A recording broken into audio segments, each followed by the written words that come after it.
Hi everyone. तर बघा आता आपल्या महाराष्ट्रात तर पडलेला आहे दुखवटा, म्हणून थोडंसं मॉर्निंगला सगळ्यांना सुट्ट्या वगैरे आहेत तर सगळं आरामात चालू आहे. तर इकडं बघा बाबा दादा उठल्या उठल्याच दिसले. इकडं बघा आपल्या मंदिरात आहोनी हे दादांना पूर्ण श्रद्धांजली दिली. ते बघून पोटात एकदमच कसं झाले, वाटतच नाही की दादा गेलेत म्हणून.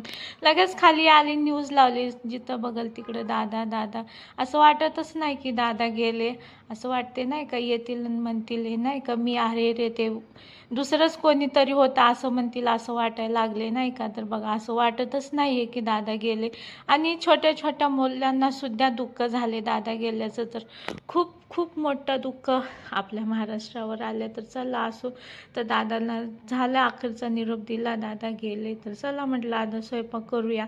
मस्त असं आज बनवणार होते मी मिक्स डाळ. तर पूर्ण डाळी मस्त अशा निवडून घेतल्या आणि कुकरला लावून घेतली शिट्टी. इकडं बघा 2-3 शिट्ट्या करून घेतल्या. अशी मस्त डाळ शिजलेली आहे. मस्त अशी फोडणी द्यायची आहे. तर तेल ठेवलंय तापायला, त्यात जिरे मोहरी टाकून घ्यायचं. मोहऱ्याच नव्हत्या माझ्याकडे, जिरेच होते, तर मग मी जिरेच टाकले. आणि अशा 2 तडका मिरच्या टाकल्या, कढीपत्ता टाकला, लसण टाकला, मस्त कांदा टाकला, लाल करून घेतला कांदा पण. परत त्यात टोमॅटो टाकला आणि फक्त लाल मिरची पावडर टाकली बरं का, मी जास्त मसाले नाही टाकले. त्यात लाल मिरची पावडर, थोडंसं मीठ, थोडंसंच हळद टाकली, कारण की मी डाळीत पहिलंच मीठ आणि मिरच्या वगैरे टाकल्या होत्या हिरव्या शिजताना, कारण टेस्ट छान येतो. तर मग असं 2 चम्मच टाकलं लाल मिरची पावडर आणि मस्त असं सगळं मिक्स करून घेतलं. आणि झाली आपल्या इकडं काहीतरी म्हणतात तो, ह्या डाळीला मला म्हणता येत नाहीये, पण खूप छान लागते, टेस्टी लागते. तर चला इकडं मस्त अशी आपली डाळ झालेली आहे. हे बघा सगळं असं मस्त उशिराच झालं सगळं आज.